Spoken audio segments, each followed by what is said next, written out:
ਸਨਮਾਨਯੋਗ ਗੁਰੂ ਨਿਵਾਜੀ ਸਾਧ ਸੰਗਤ ਜੀਓ, ਅੱਜ ਆਪਾਂ ਸ਼ਬਦ ਨੰਬਰ 38 ਜੋ ਸ੍ਰੀ ਗੁਰੂ ਗ੍ਰੰਥ ਸਾਹਿਬ ਜੀ ਦੇ ਪਾਵਨ ਪੰਨਾ ਨੰਬਰ 830 ਤੇ ਦਰਜ ਹੈ, ਉਸ ਨੂੰ ਸਮਝਣ ਦੀ ਕੋਸ਼ਿਸ਼ ਕਰਾਂਗੇ। ਇਸ ਸ਼ਬਦ ਦੇ ਅੰਦਰ ਸਤਿਗੁਰੂ ਜੀ ਨੇ ਅਜਾਮਲ, ਗਨਿਕਾ, ਗਜ ਅਤੇ ਧਰੂ ਭਗਤ ਇਹਨਾਂ ਦੀ ਉਦਾਹਰਨ ਲੈ ਕੇ ਸਾਨੂੰ ਸਮਝਾਉਣ ਦਾ ਯਤਨ ਕੀਤਾ ਹੈ ਕਿ ਪਰਮਾਤਮਾ ਕਿਸ ਤਰ੍ਹਾਂ ਭਗਤਾਂ ਦੀ ਹਰ ਵਕਤ ਰੱਖਿਆ ਕਰਦਾ ਹੈ,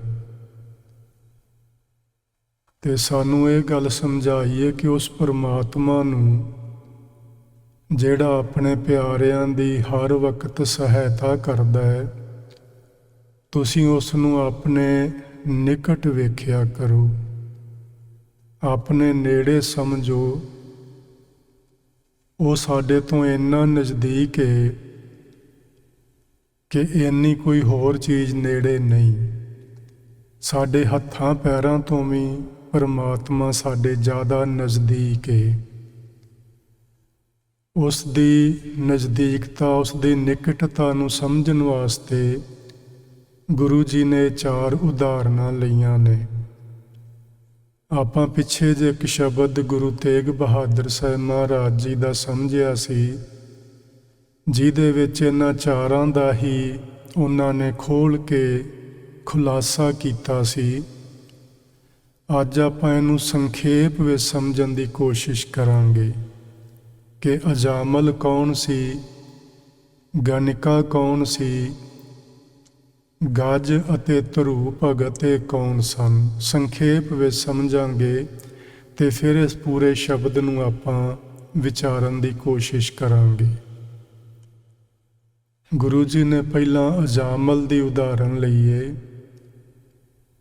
ਵਿਦਵਾਨ ਸੱਜਣ ਲਿਖਦੇ ਨੇ ਕਿ ਭਾਗਵਤ ਦੀ ਕਥਾ ਹੈ ਕਿ ਇਹ ਇੱਕ ਬ੍ਰਾਹਮਣ ਸੀ, ਅਜਾਮਲ ਕਨੌਜ ਦਾ ਰਹਿਣ ਵਾਲਾ ਸੀ। ਇਹ ਕਈ ਵਾਰੀ ਬੰਦੇ ਦੇ ਮਨ ਵਿੱਚ ਤਬਦੀਲੀ ਆਉਂਦੀ ਰਹਿੰਦੀ ਏ। ਭਾਵੇਂ ਆਪਣੇ ਗੁਰੂ ਕੋਲ ਪੜ੍ਹਦਾ ਸੀ, ਗੁਰੂ ਨੇ ਜਿਹੜੀ ਸਿੱਖਿਆ ਦਿੱਤੀ ਸੀ ਉਸ ਸਿੱਖਿਆ ਤੇ ਇਸਨੇ ਅਮਲ ਨਹੀਂ ਕੀਤਾ।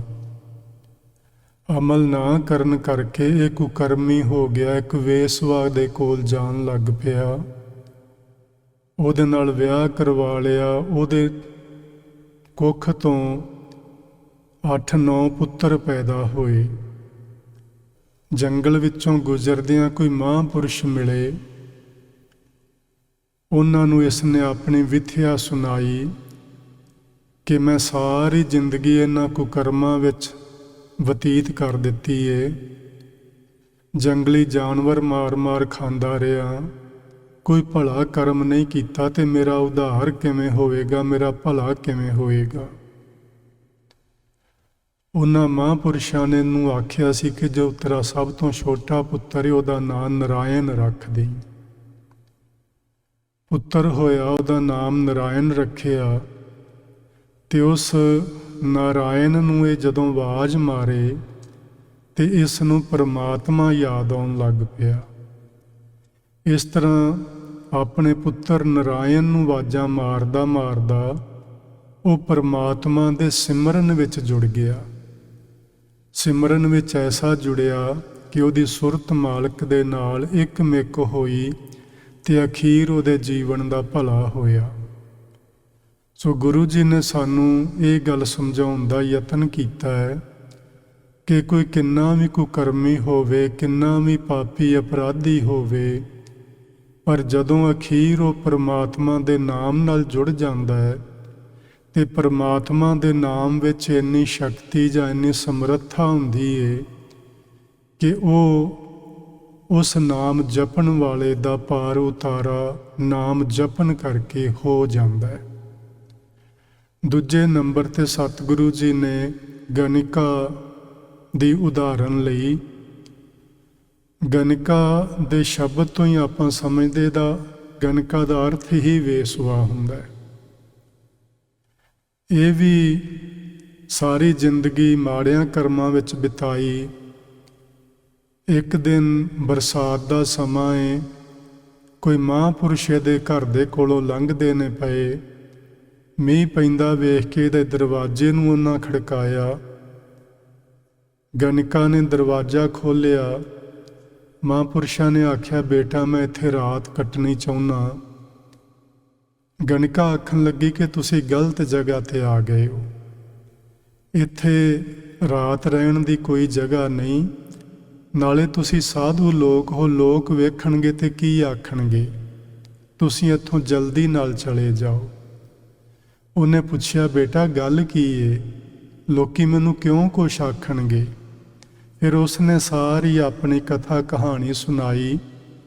ਮਹਾਂਪੁਰਸ਼ ਆਖਣ ਲੱਗੇ, ਨਹੀਂ ਬੇਟਾ, ਇਸ ਤਰ੍ਹਾਂ ਦੀ ਕੋਈ ਗੱਲ ਨਹੀਂ। ਬੰਦਾ ਜਿੰਨਾ ਮਰਜ਼ੀ ਕੁਕਰਮੀ ਹੋਵੇ, ਜਿੰਨਾ ਮਰਜ਼ੀ ਉਹ ਆਪਣੇ ਜੀਵਨ ਵਿੱਚ ਉਹਨੇ ਪਾਪ ਅਪਰਾਧ ਕੀਤੇ ਹੋਣ, ਉਸ ਦਾ ਭਲਾ ਹੋ ਸਕਦਾ ਹੈ। ਗਣਿਕਾ ਆਖਣ ਲੱਗੀ ਕਿ ਸਾਧੂ ਮਹਾਰਾਜ, ਬੜੇ ਲੰਮੇ ਚਿਰ ਪਿੱਛੋਂ ਅੱਜ ਮੈਂ ਸ਼ਬਦ ਬੇਟਾ ਤੁਹਾਡੇ ਮੂੰਹੋਂ ਆਪਣੇ ਲਈ ਸੁਣਿਆ ਹੈ। ਮੇਰੇ ਮਨ ਨੂੰ ਸ਼ਾਂਤੀ ਮਿਲੀ ਏ ਤੇ ਮੇਰੇ ਪਾਰ ਉਤਾਰੇ ਵਾਸਤੇ ਕੋਈ ਮੈਨੂੰ ਸਿੱਧਾ ਰਸਤਾ ਦੱਸ ਦਿਓ। ਉਹਨਾਂ ਮਹਾਂਪੁਰਸ਼ਾਂ ਦੇ ਕੋਲ ਇੱਕ ਤੋਤਾ ਸੀ। ਉਹ ਆਖਣ ਲੱਗੇ, ਲੈ ਬੇਟਾ, ਮੈਂ ਰਾਤ ਤੇਰੇ ਕੋਲ ਕੱਟੀ ਏ, ਜਾਣ ਲੱਗਿਆ ਤੈਨੂੰ ਇਹ ਤੋਤਾ ਦੇ ਕੇ ਜਾਣਾ। ਇਸ ਨੂੰ ਤੂੰ ਰਾਮ ਦਾ ਨਾਮ ਜਪਾਇਆ ਕਰਨਾ ਹੈ। ਲਿਵ ਲਾਗੀ ਤਿਸ ਤੋਤਿਓਂ, ਭਾਈ ਗੁਰਦਾਸ ਨੇ ਲਿਖਿਆ ਕਿ ਉਹ ਤੋਤੇ ਨੂੰ ਰਾਮ ਰਾਮ ਜਪਾਉਂਦੀ ਸਵੇਰੇ ਸ਼ਾਮ। ਪਰ ਇੱਕ ਵਕਤ ਆਇਆ ਜਦੋਂ ਉਹਦੀ ਆਪਣੀ ਲਿਵ ਜੁੜਨ ਲੱਗ ਪਈ, ਮਨ ਪਰਮੇਸ਼ਵਰ ਦੇ ਨਾਮ ਨਾਲ ਜੁੜਨ ਲੱਗ ਪਿਆ।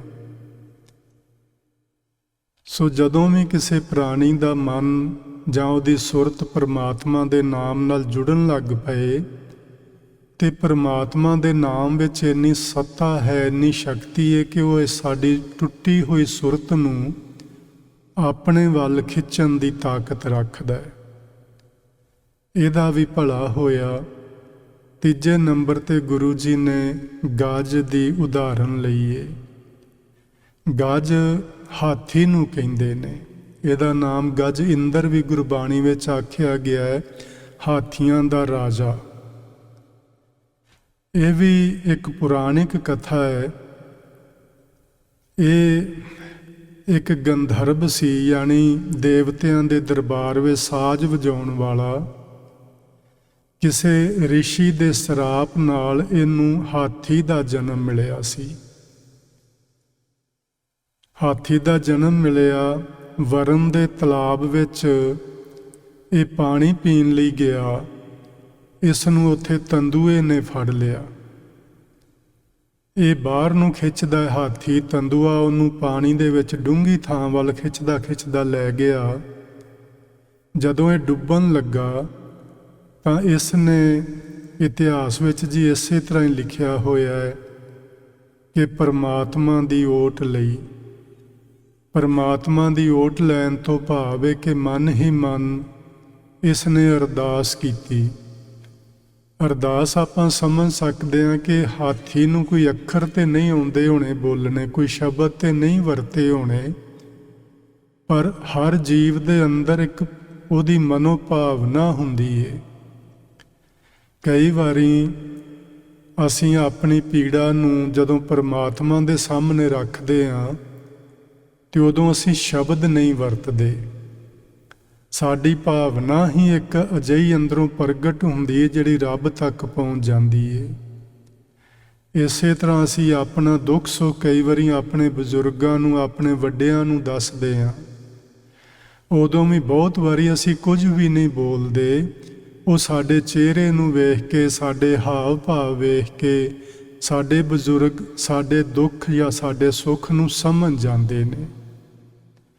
परमात्मा उस गज दी यानी उस हाथी दी अंदर दी भावना नूं समझिया ते उसने उन्होंने तंदूए तो आज़ाद करवा दिता। सो उसका भी भला होया। चौथे नंबर ते है भगत ध्रुव। आपां सारे समझते हाँ या जानते भी हाँ भगत ध्रुव की पूरी कहानी नूं। ध्रुव हसदा घर आया, क्या कर प्यार प्यो कुछड़ लीता। भाई गुरदास लिखते ने ध्रुव भगत 5 सालां की उम्र है, अपने पिता राजे उतानपाद दे गोद विच आके बैठा बाहरों खेडदा होया आया। उस उतानपाद राजे दियां 2 राणियां ने, एक ध्रुव दी मां है ते एक छोटी राणी है जिहदे कोल अजे बालक नहीं है। उसने वेख्या कि ध्रुव अपने पिता दी गोद विच बैठा है। छेती नाल जाके ध्रुव नूं बाहों फड़ के उहदे प्यो दी गोद विचों उठा के परे धक्का मार दिता ते आख्या जे इस राजे दी गोद विच बहना सी ते तैनूं मेरी कुख तो जन्म लैना चाहीदा सी। इस तरह के शब्द उन्हें वरते। ध्रुव अपनी मां कोल गया, उन्होंने जाके पुछदा है कि तू सुवानी है कि सरीता, भी तू राजे दी राणी है कि उहदी गोली है तू। उस राणी ने आख्या हाँ तो मैं राणी ही, पर मैं कर्म चंगे नहीं कीते। मैनू राजे दे घर विच वो जगह नहीं मिली जिहड़ी छोटी राणी नूं मिली है। ध्रुव ने पुछया अपनी मां नूं भी इस तरह साडे किवें दिन निकलणगे, तू मैनू कोई उपाय दस जिस उपाय दे कारण ये छोटी मां जिहड़ी है ये भी मेरे नाल प्यार करन लग पवे, मेरा पिता राजा भी मेरे नाल प्यार करे ते अखीर मैनू राज भाग भी मिले।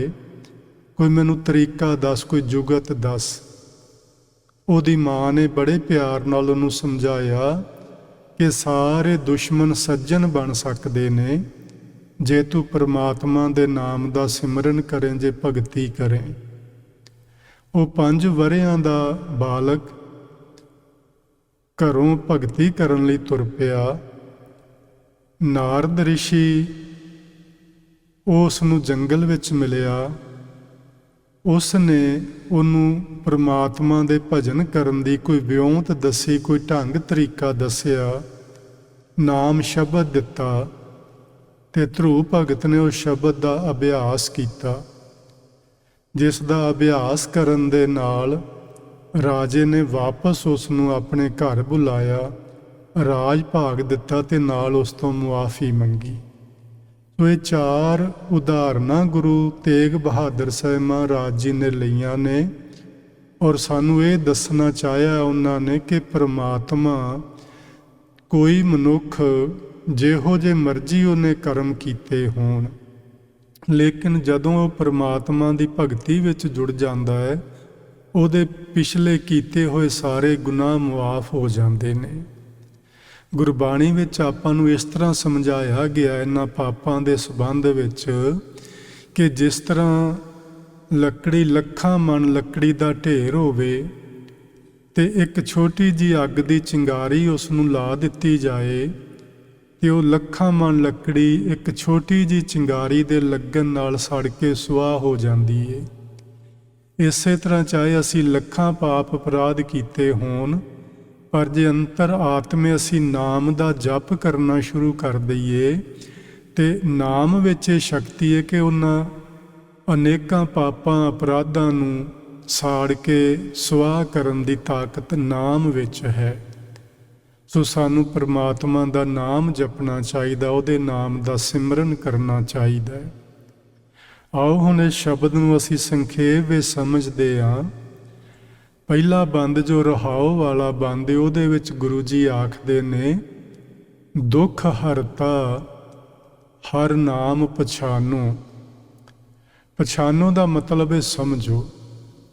सानू कह रहे ने, सानू सब जीवां नूं कि भाई तुसीं ये गल समझो कि परमात्मा दा जो अमृत नाम है वो दुखां नूं दूर करन वाला है। दुख हरता है भाव ਦੁੱਖਾਂ ਕਸ਼ਟਾਂ ਤੋਂ ਸਾਨੂੰ ਬਚਾਉਣ ਵਾਲਾ ਹੈ ਪਰਮਾਤਮਾ ਦਾ ਨਾਮ। ਤੁਸੀਂ ਉਹਨੂੰ ਇਸ ਤਰ੍ਹਾਂ ਸਮਝੋ, ਪਹਿਚਾਨ ਕਰੋ। ਫਿਰ ਹੁਣ ਅੱਗੇ ਆਖਦੇ ਨੇ, ਅਜਾਮਲ ਗਨਿਕਾ ਜਿਹ ਸਿਮਰਤ ਮੁਕਤ ਭਏ ਜੀ ਜਾਨੋ।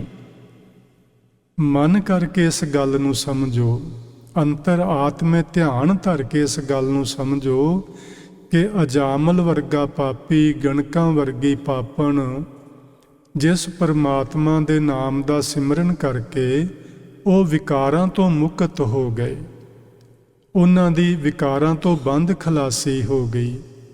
ਤੇ ਗੁਰਮਤ ਦਾ ਇਹ ਮੰਨਣਾ ਹੈ ਕਿ ਜਿਹੜੇ ਲੋਕ ਵਿਕਾਰਾਂ ਤੋਂ ਬਚ ਜਾਂਦੇ ਨੇ, ਵਿਕਾਰਾਂ ਦੀ ਫਾਹੀ ਤੋਂ ਆਜ਼ਾਦ ਹੋ ਜਾਂਦੇ ਨੇ, ਉਹ ਮੁਕਤ ਹੋ ਜਾਂਦੇ ਨੇ। ਉਹ ਜਨਮ ਮਰਨ ਦੇ ਗੇੜ ਤੋਂ ਵੀ ਮੁਕਤ ਹੋ ਜਾਂਦੇ ਨੇ, ਜਿਹੜੇ ਵਿਕਾਰਾਂ ਤੋਂ ਮੁਕਤ ਹੋ ਜਾਣ। ਸੋ ਗੁਰੂ ਸਾਹਿਬ ਆਖਦੇ ਨੇ ਵੀ ਇਹ ਮੁਕਤ ਹੋ ਗਏ ਪਰਮਾਤਮਾ ਦੇ ਨਾਮ ਨੂੰ ਸਿਮਰ ਕੇ।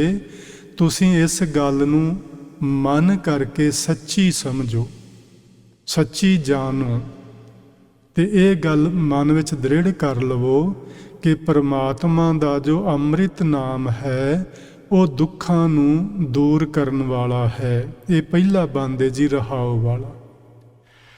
ਦੂਸਰਾ ਬੰਦ ਜੋ ਸ਼ਬਦ ਦਾ, ਉਹਦੇ ਵਿੱਚ ਆਖਦੇ ਨੇ, ਗੱਜ ਕੀ ਤਰਾਸ ਮਿਟੀ ਛਿਨ ਹੂੰ ਮੈਂ। ਛਿਨ ਮੈਨੇ 1 ਸੈਕਿੰਡ ਵਿੱਚ, ਤਰਾਸ ਮੈਨੇ ਡਰ। ਜਦੋਂ ਤੰਦੂਏ ਨੇ ਪਕੜਿਆ ਹਾਥੀ ਨੂੰ, ਉਸ ਡੂੰਘੇ ਤਲਾਬ ਵਿੱਚ ਖਿੱਚ ਕੇ ਥੱਲੇ ਲਿਜਾ ਰਿਹਾ, ਹਾਥੀ ਡੁੱਬਣ ਲੱਗਾ ਹੈ, ਤੇ ਉਹਦੇ ਮਨ 'ਚ ਡਰ ਕੀ ਹੋ ਸਕਦਾ? ਮੌਤ ਦਾ। ਸਾਨੂੰ ਸਭਨਾਂ ਨੂੰ ਹਮੇਸ਼ਾ ਸਭ ਤੋਂ ਭਾਰੀ ਜਿਹੜਾ ਡਰ ਹੈ, ਵੱਡਾ ਡਰ ਹੈ, ਉਹ ਮੌਤ ਦਾ ਹੀ ਹੈ। ਸਭ ਜੀ ਜੰਤ, ਸਭ ਮਾਨਵ ਜਾਤੀ ਸਮੁੱਚੀ, ਅਸੀਂ ਸਭ ਮੌਤ ਤੋਂ ਡਰਦੇ ਹਾਂ।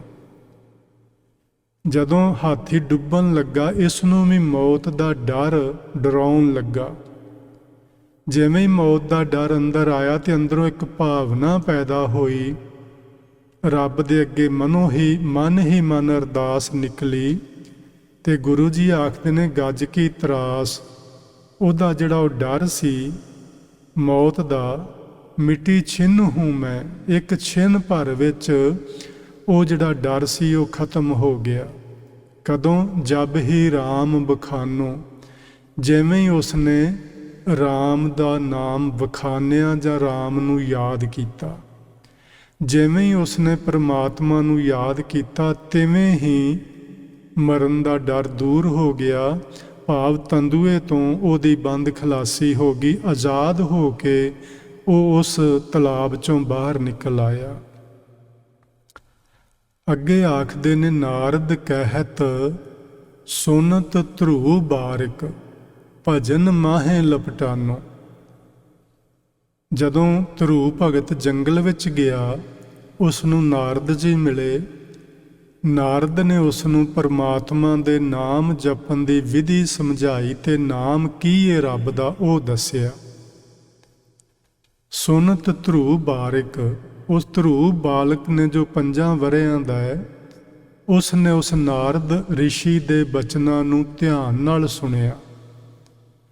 ਸੁਣ ਕੇ ਭਜਨ ਮਾਹੇ ਲਪਟਾਨੋ, ਉਹ ਉਸ ਭਜਨ ਵਿੱਚ ਇੱਕਦਮ ਗੁਲਤਾਨ ਹੋ ਗਿਆ, ਉਹਦੀ ਲਿਵ ਜੁੜ ਗਈ। ਉਹਨੂੰ ਹੋਰ ਕੋਈ ਹੁਣ ਯਾਦ ਨਹੀਂ ਰਹੀ ਕੋਈ ਚੀਜ਼, ਕੇਵਲ ਇੱਕ ਪਰਮਾਤਮਾ ਦੇ ਨਾਮ ਦਾ ਸਿਮਰਨ ਯਾਦ ਰਹਿ ਗਿਆ। ਆਪਾਂ ਸਾਰੇ, ਜਿਨ੍ਹਾਂ ਵਿੱਚ ਮੈਂ ਵੀ ਸ਼ਾਮਲ ਹਾਂ, ਸੁਣਦੇ ਤੇ ਰੋਜ਼ ਹਾਂ ਗੁਰੂ ਜੀ ਤੋਂ। ਪਿਛਲੀ ਕਥਾ ਵਿੱਚ ਆਪਾਂ ਇਹ ਬਚਨ ਸੁਣਿਆ ਸੀ ਗੁਰੂ ਤੇਗ ਬਹਾਦਰ ਸਾਹਿਬ ਮਹਾਰਾਜ ਤੋਂ, ਅਵਸਰ ਬੀਤਿਓ ਜਾਤ ਹੈ ਕਹਿਓ ਮਾਨ ਲੈ ਮੇਰੋ। ਗੁਰੂ ਜੀ ਕਹਿ ਰਹੇ ਸੀ ਕਿ ਤੇਰੀ ਜ਼ਿੰਦਗੀ ਬਤੀਤ ਹੁੰਦੀ ਜਾ ਰਹੀ ਹੈ, ਤੂੰ ਅਜੇ ਭਜਨ ਕਰਨਾ ਸ਼ੁਰੂ ਹੀ ਨਹੀਂ ਕੀਤਾ, ਤੇ ਤੂੰ ਮੇਰੇ ਆਖੇ ਲੱਗ ਪਰਮਾਤਮਾ ਦੀ ਭਗਤੀ ਕਰਿਆ ਕਰ, ਵਾਹਿਗੁਰੂ ਜੀ ਦੇ ਨਾਮ ਦਾ ਸਿਮਰਨ ਕਰਿਆ ਕਰ। ਸੋ ਆਪਾਂ ਇਹ ਵੇਖਣਾ ਕਿ ਕੀ ਜੇ ਨਾਰਦ ਨੇ ਧਰੂ ਭਗਤ ਨੂੰ ਆਖਿਆ ਵੀ ਤੂੰ ਭਜਨ ਕਰ, ਉਹ ਤੇ ਭਜਨ ਮਾਹੇ ਲਪਟਾਨੋ, ਭਜਨ ਵਿੱਚ ਲੀਨ ਹੋ ਗਿਆ। ਲੇਕਿਨ ਅਸੀਂ ਰੋਜ਼ ਸੁਣਦੇ ਹਾਂ, ਹਰ ਸ਼ੁੱਕਰਵਾਰ, ਹਰ ਐਤਵਾਰ ਜਾਂ ਹਰ ਵਕਤ ਜਦੋਂ ਵੀ ਅਸੀਂ ਕੀਰਤਨ ਸੁਣਦੇ ਹਾਂ, ਕਥਾ ਸੁਣਦੇ ਹਾਂ, ਬਾਣੀ ਪੜ੍ਹਦੇ ਹਾਂ, ਤੇ ਸਾਨੂੰ ਇਹੋ ਹੀ ਆਖਿਆ ਜਾ ਰਿਹਾ, ਭਜਨ ਕਰੋ, ਸਿਮਰਨ ਕਰੋ, ਬੰਦਗੀ ਕਰੋ, ਪਰ ਅਸੀਂ ਤੇ ਉਹਦੇ ਵਿੱਚ ਲੀਨ ਨਹੀਂ ਹੋ ਰਹੇ। ਉਂਝ ਥੋੜ੍ਹਾ ਬਹੁਤਾ ਸਵੇਰੇ ਸ਼ਾਮ ਯਤਨ ਤੇ ਕਰਦੇ ਹਾਂ, ਪਰ ਲੀਨਤਾ ਤੇ ਉਹਦੇ ਵਿੱਚ ਵੀ ਨਹੀਂ ਮਿਲਦੀ। ਅਸੀਂ ਉਹਦੇ 'ਚ ਲੀਨ ਨਹੀਂ ਹੁੰਦੇ, ਭਾਵੇਂ ਅੱਧਾ ਘੰਟਾ ਬੈਠੀਏ, ਘੰਟਾ ਬੈਠੀਏ, ਵਿਚਾਰ ਮਨ ਵਿੱਚ ਹੋਰ ਚੱਲਦੇ ਰਹਿੰਦੇ ਨੇ, ਫੁਰਨੇ ਉੱਠਦੇ ਨੇ, ਮਿਟ ਜਾਂਦੇ ਨੇ। ਕੋਈ 1 ਸੈਕਿੰਡ 2 ਸੈਕਿੰਡ ਲਈ ਵਿੱਚ ਗੈਪ ਪੈਂਦਾ ਹੈ, ਫਿਰ ਅਗਲਾ ਫੁਰਨਾ ਸ਼ੁਰੂ ਹੋ ਜਾਂਦਾ ਹੈ। ਭਜਨ ਮਾਹੇ ਲਪਟਾਨੋ, ਭਜਨ ਵਿੱਚ ਲੀਨ ਨਹੀਂ ਹੋ ਪਾ ਰਹੇ। ਤੇ ਸਾਨੂੰ ਗੁਰੂ ਜੀ ਤੇ ਰੋਜ਼ ਹੀ ਕਹਿ ਰਹੇ ਨੇ ਇਹ ਬਚਨ। ਉਹ ਧਰੂ ਭਗਤ, ਉਹਦੀ ਕਿੰਨੇ ਚੰਗੇ ਭਾਗ ਹੋਣਗੇ, ਕਿੰਨੀ ਚੰਗੀ ਕਿਸਮਤ ਹੋਏਗੀ ਕਿ ਨਾਰਦ ਰਿਸ਼ੀ ਕੋਲੋਂ ਇੱਕੋ ਦਫਾ ਸੁਣਿਆ ਵੀ ਭਜਨ ਕਰਿਆ ਕਰ, ਤੇ ਭਜਨ ਵਿੱਚ ਲੀਨ ਹੋ ਗਿਆ। ਅਸੀਂ ਸਾਰੀ ਜ਼ਿੰਦਗੀ ਸੁਣਦੇ ਆ ਰਹੇ ਹਾਂ, ਭਜਨ ਕਰਨਾ ਹੈ, ਭਜਨ ਵਿੱਚ ਲੀਨ ਹੋਣਾ ਹੈ, ਪਰ ਹੋ ਤੇ ਨਹੀਂ ਪਾ ਰਹੇ। ਨਾਰਦ ਕਹਿਤ ਸੁਨਤ ਧਰੂ ਬਾਰਿਕ, ਭਜਨ ਮਾਹੇ ਲਪਟਾਨੋ। ਇਸ ਬਚਨ ਤੋਂ ਸਾਨੂੰ ਇੱਕ ਸੇਧ ਲੈਣੀ ਚਾਹੀਦੀ ਏ ਕਿ ਅਸੀਂ ਵੀ ਪਰਮਾਤਮਾ ਦੇ ਭਜਨ ਵਿੱਚ ਲੀਨ ਹੋਈਏ। ਜਿੰਨਾ ਚਿਰ ਉਹਦੇ ਭਜਨ ਵਿੱਚ ਲੀਨ ਨਾ ਹੋਏ, ਉਹਨਾਂ ਚਿਰ ਅਸੀਂ ਜਿਵੇਂ ਫੇਰੇ ਮਾਰ ਰਹੇ ਹਾਂ ਗੁਰਦੁਆਰਿਆਂ, ਮੰਦਰਾਂ ਵਿੱਚ, ਧਰਮ ਸਥਾਨਾਂ 'ਤੇ, ਉਹਦਾ ਕੋਈ ਬਹੁਤਾ ਲਾਭ ਨਹੀਂ ਹੋਣ ਵਾਲਾ।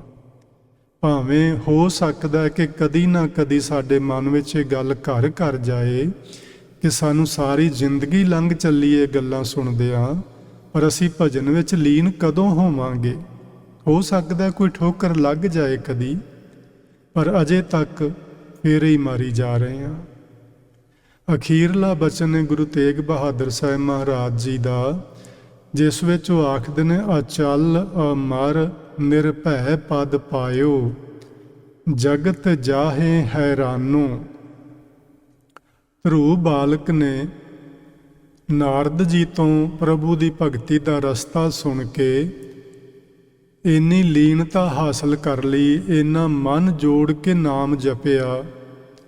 ਜੰਗਲ ਵਿੱਚ ਜੰਗਲੀ ਜਾਨਵਰਾਂ ਨੇ ਆ ਕੇ ਡਰਾਇਆ, ਮੀਂਹ ਹਨੇਰੀਆਂ ਤੂਫਾਨ ਆਏ, ਬਿਜਲੀ ਤੇ ਬੱਦਲ ਕੜਕੇ, ਪਰ ਉਹਦੇ ਮਨ ਉੱਤੇ ਜਰਾ ਜਿੰਨਾ ਵੀ ਫਰਕ ਨਹੀਂ ਪਿਆ। ਉਹਦੀ ਲੀਨਤਾ ਨੂੰ ਇਹ ਸਭ ਚੀਜ਼ਾਂ ਤੋੜ ਨਾ ਸਕੀਆਂ। ਜਦੋਂ ਇਹ ਸਾਰੀਆਂ ਚੀਜ਼ਾਂ ਉਸ ਦੀ ਲੀਨਤਾ ਨੂੰ ਨਾ ਤੋੜ ਸਕੀਆਂ, ਤੇ ਗੁਰੂ ਜੀ ਆਖਦੇ ਨੇ ਉਸ 5 ਵਰ੍ਹਿਆਂ ਦੇ ਬਾਲਕ ਧਰੂ ਨੂੰ ਅਚਲ ਅਮਰ ਤੇ ਨਿਰਭੈ ਪਦਵੀ ਪ੍ਰਾਪਤ ਹੋ ਗਈ। ਅਚਲ ਦਾ ਮਤਲਬ ਹੈ ਜਿਹੜੀ ਹੁਣ ਬਿਨਸੇਗੀ ਨਹੀਂ। ਅਮਰ ਦਾ ਮਤਲਬ ਹੈ ਹੁਣ ਕਦੀ ਧਰੂ ਭਗਤ ਆਤਮਕ ਮੌਤੇ ਮਰੇਗਾ ਨਹੀਂ। ਉਸ ਦੇ ਸਾਰੇ ਡਰ ਖਤਮ ਹੋ ਗਏ, ਨਿਰਭੈ ਪਦਵੀ ਉਹਨੇ ਪਾ ਲਈ। ਜਗਤ ਜਾਹੇ ਹੈਰਾਨੋ, ਜਿਸ ਨੂੰ ਵੇਖ ਕੇ ਸਾਰਾ ਸੰਸਾਰ ਹੈਰਾਨ ਹੋ ਗਿਆ ਕਿ ਇਹ 5 ਵਰ੍ਹਿਆਂ ਦਾ ਬਾਲਕ ਇੱਕੋ ਵਾਰੀ ਸੁਣਿਆ ਨਾਰਦ ਜੀ ਤੋਂ ਕਿ ਪੁੱਤਰ ਭਗਤੀ ਕਰ, ਜੇ ਤੂੰ ਰਾਜ ਚਾਹੁੰਦਾ ਹੈ, ਜੇ ਤੂੰ ਚਾਹੁੰਦਾ ਹੈ ਮੇਰੇ ਦੁਸ਼ਮਣ ਮੇਰੇ ਮਿੱਤਰ ਬਣ ਜਾਣ, ਰਾਜਾ ਤੈਨੂੰ ਪਿਆਰ ਕਰੇ, ਤੇਰੀ ਮਤਰੇਈ ਮਾਂ ਤੈਨੂੰ ਪਿਆਰ ਕਰੇ, ਫਿਰ ਤੂੰ ਭਗਤੀ ਕਰ। ਇੱਕੋ ਵਾਰੀ ਸੁਣ ਕੇ ਅਮਰ ਤੇ ਅਚਲ ਤੇ ਨਿਰਭੈ ਪਦਵੀ ਨੂੰ ਪ੍ਰਾਪਤ ਹੋ ਗਿਆ। ਜਗਤ ਜਾਹੇ ਹੈਰਾਨੋ, ਸਾਰਾ ਸੰਸਾਰ ਹੈਰਾਨ ਰਹਿ ਗਿਆ ਕਿ 5 ਸਾਲਾਂ ਦਾ ਬਾਲਕ ਵੀ ਇਸ ਤਰ੍ਹਾਂ ਕੋਈ ਜੁੜ ਸਕਦਾ ਹੈ। ਨਾਨਕ ਕਹਿਤ ਭਗਤ ਰਛਕ ਹਰ। ਸਤਿਗੁਰੂ ਜੀ ਆਖਦੇ ਨੇ ਕਿ ਜਿਹੜਾ ਪਰਮਾਤਮਾ ਹੈ ਉਹ ਭਗਤਾਂ ਦੀ ਰੱਖਿਆ ਕਰਨ ਵਾਲਾ ਹੈ। ਨਿਕਟ ਤਾਹੇ ਤੁਮ ਮਾਨੋ, ਤੁਸੀਂ ਭਾਈ ਉਸ ਪਰਮਾਤਮਾ ਨੂੰ ਬਹੁਤ ਨੇੜੇ ਸਮਝੋ, ਨਜ਼ਦੀਕ ਜਾਣੋ, ਉਹਨੂੰ ਦੂਰ ਨਾ ਸਮਝੋ। ਕਬੀਰ ਸਾਹਿਬ ਜੀ ਦੇ ਬਚਨ ਨੇ, ਅਜਾਮਲ ਗਜ ਗਨਿਕਾ ਪਤਿਤ ਕਰਮ ਕੀਨੇ, ਤੇਉ ਉੱਤਰ ਪਾਰ ਪਰੇ RAM ਨਾਮ ਲੀਨੇ। ਇਹੋ ਜਿਹੇ ਪਾਪੀ ਲੋਕ ਪਰਮਾਤਮਾ ਦਾ ਨਾਮ ਜਪ ਕੇ ਸੰਸਾਰ ਸਾਗਰ ਤੋਂ ਪਾਰ ਲੰਘ ਗਏ। ਪੰਜਵੇਂ ਪਾਤਸ਼ਾਹ ਜੀ ਨੇ ਆਖਿਆ, ਪਾਂਚ ਬਰਖ ਕੋ ਅਨਾਥ ਧਰੂ ਬਾਰਿਕ, ਹਰ ਸਿਮਰਤ ਅਮਰ ਅਟਾਰੇ। ਅਮਰ ਪਦਵੀ ਨੂੰ ਪ੍ਰਾਪਤ ਹੋ ਗਿਆ 5 ਵਰਿਆਂ ਦਾ ਬਾਲਕ ਧਰੂ। ਪੰਜਵੇਂ ਪਾਤਸ਼ਾਹ ਮਹਾਰਾਜ ਜੀ ਆਖਦੇ ਨੇ, ਕਵਨ ਪਰਾਧ ਬਤਾਵੋਂ ਆਪਣੇ। ਇਹ ਸਾਰੇ ਲੋਕ ਭਾਵੇਂ ਉਹਨਾਂ ਨੇ ਕਿੰਨੇ ਅਪਰਾਧ ਕੀਤੇ ਸੀ, ਨਾਮ ਜਪ ਕੇ ਸੰਸਾਰ ਸਾਗਰ ਤੋਂ ਪਾਰ ਲੰਘ ਗਏ। ਹੇ ਅਕਾਲ ਪੁਰਖ ਵਾਹਿਗੁਰੂ, ਮੈਂ ਕਿੰਨੇ ਅਪਰਾਧ ਕੀਤੇ ਨੇ, ਕਿਹੜੇ ਕਿਹੜੇ ਦੱਸਾਂ। ਕਵਨ ਅਪਰਾਧ ਬਤਾਵੋਂ ਆਪਣੇ, ਮਿੱਥਿਆ ਮੋਹ ਮਗਨਾਰੇ। ਇਹ ਸਭ ਤੋਂ ਵੱਡਾ ਪਾਪ ਹੈ ਜੀ, ਜਿਹੜੇ ਅਸੀਂ ਮੋਹ ਮਮਤਾ ਵਿੱਚ ਫਸੇ ਹੋਏ ਹਾਂ। ਬਾਕੀ ਪਾਪ ਤੇ ਕੋਈ ਮਨੁੱਖ ਕਦੀ ਕਦਾਈ ਕਰਦਾ ਹੋਏਗਾ, ਪਰ ਇਹ ਮੋਹ ਦਾ ਜਾਲ ਤੇ ਹਰ ਵਕਤ ਸਾਡੇ ਉੱਤੇ ਪਿਆ ਰਹਿੰਦਾ। ਇਹਦੇ ਵਿੱਚੋਂ ਅਸੀਂ ਕਦੇ ਵੀ ਆਜ਼ਾਦ ਨਹੀਂ ਹੋ ਪਾਉਂਦੇ। ਸਾਨੂੰ ਸਾਡੇ ਸਰੀਰ ਦਾ ਮੋਹ, ਸਾਡੇ ਪਰਿਵਾਰ ਦਾ ਮੋਹ, ਸਾਡੀ ਮਾਇਆ ਦਾ ਮੋਹ, ਘਰ ਮਕਾਨ, ਜੋ ਕੁਝ ਸਾਡੇ ਕੋਲ ਹੈ ਉਸ ਦਾ ਮੋਹ ਸਾਨੂੰ ਹਰ ਵਕਤ ਚੰਬੜਿਆ ਰਹਿੰਦਾ। ਇਹ ਸਭ ਤੋਂ ਵੱਡਾ ਜੀ ਅਸੀਂ ਅਪਰਾਧ ਕਰਨੇ ਆ ਪਏ ਆਪਣੀ ਜ਼ਿੰਦਗੀ ਵਿੱਚ, ਕਿ ਇਸ ਮੋਹ ਤੋਂ ਕਦੀ ਸਾਨੂੰ ਆਜ਼ਾਦੀ ਹੀ ਨਹੀਂ ਮਿਲਦੀ। ਪਰ ਆਖਦੇ ਨੇ ਇੱਕ ਤਰੀਕਾ ਇਸ ਤੋਂ ਬਚਣ ਦਾ, ਉਹ ਇਹ ਹੈ, ਆਇਓ ਸ਼ਾਮ ਨਾਨਕ ਓਟ ਹਰ ਕੀ। ਹੇ ਪ੍ਰਮਾਤਮਾ, ਮੈਂ ਤੇਰੀ ਸ਼ਰਨ ਵਿੱਚ ਆਇਆ, ਲੀਜੈ ਭੁਜਾ ਪਸਾਰੇ, ਮੈਨੂੰ ਆਪਣੀਆਂ ਬਾਹਾਂ ਖੋਲ ਕੇ ਤੇ ਮੈਨੂੰ ਅੰਗੀਕਾਰ ਕਰ ਲੈ, ਮੈਨੂੰ ਬਚਾ ਲੈ, ਮੈਂ ਤੇਰੀ ਸ਼ਰਨ ਵਿੱਚ ਆਇਆ ਹਾਂ। ਸੋ ਜੀ ਸਾਨੂੰ ਇਹ ਅਰਦਾਸ ਕਰਨੀ ਚਾਹੀਦੀ ਹੈ ਪਰਮ ਪਿਤਾ ਪਰਮਾਤਮਾ ਦੇ ਚਰਨਾਂ ਵਿੱਚ ਆਪਾਂ ਆਉਂਦੇ ਹਾਂ।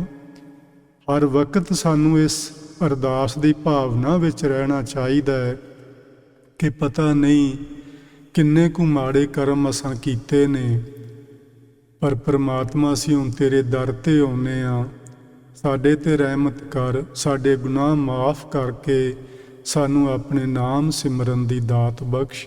ਅਸੀਂ ਤੇਰੇ ਨਾਮ ਵਿੱਚ ਜੁੜ ਕੇ ਆਪਣੇ ਜੀਵਨ ਦਾ ਭਲਾ ਕਰ ਸਕੀਏ। ਸੋ ਗੁਰੂ ਤੇਗ ਬਹਾਦਰ ਸਾਹਿਬ ਮਹਾਰਾਜ ਜੀ ਨੇ ਅੱਜ ਆਪਾਂ ਨੂੰ ਇਹ 4 ਉਦਾਹਰਨਾਂ ਲੈ ਕੇ ਬੜੇ ਪਿਆਰ ਨਾਲ ਬੜਾ ਸੋਹਣਾ ਸਮਝਾਉਣ ਦਾ ਯਤਨ ਕੀਤਾ ਹੈ ਕਿ ਭਾਈ ਜੇ ਉਹਨਾਂ ਦਾ ਪਾਰ ਉਤਾਰਾ ਹੋ ਸਕਦਾ ਹੈ ਤੇ ਤੁਹਾਡਾ ਕਿਉਂ ਨਹੀਂ ਹੋ ਸਕਦਾ। ਤੁਹਾਡਾ ਵੀ ਜ਼ਰੂਰ ਭਲਾ ਹੋਏਗਾ, ਪਰ ਇੱਕੋ ਹੀ ਗੱਲ ਏ, ਜਿਵੇਂ ਉਹਨਾਂ ਨੇ ਰੱਬ ਨੂੰ ਯਾਦ ਕੀਤਾ, ਉਹਨਾਂ ਨੇ ਨਾਮ ਸਿਮਰਨ ਵਿੱਚ ਆਪਣੀ ਸੁਰਤ ਨੂੰ ਜੋੜਿਆ, ਤੁਸੀਂ ਵੀ ਨਾਮ ਸਿਮਰਨ ਵਿੱਚ ਆਪਣੀ ਸੁਰਤ ਨੂੰ ਜੋੜਨ ਦਾ ਯਤਨ ਕਰੋ, ਚੰਗੇ ਕਰਮ ਕਮਾਓ, ਪ੍ਰਭੂ ਦੀ ਭਗਤੀ ਵਿੱਚ ਜੁੜੋ, ਤੁਹਾਡਾ ਵੀ ਮਨੁੱਖਾ ਜੀਵਨ ਸਫਲ ਜੀਵਨ ਬਣ ਸਕਦਾ ਹੈ।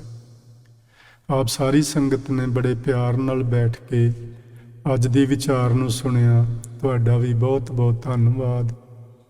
ਮੇਰੇ ਪਾਸੋਂ ਵਿਚਾਰ ਕਰਦਿਆਂ ਹੋਈਆਂ ਭੁੱਲਾਂ ਦੀ ਖਿਮਾ ਪਿਆਰ ਨਾਲ ਆਖੋ ਜੀ।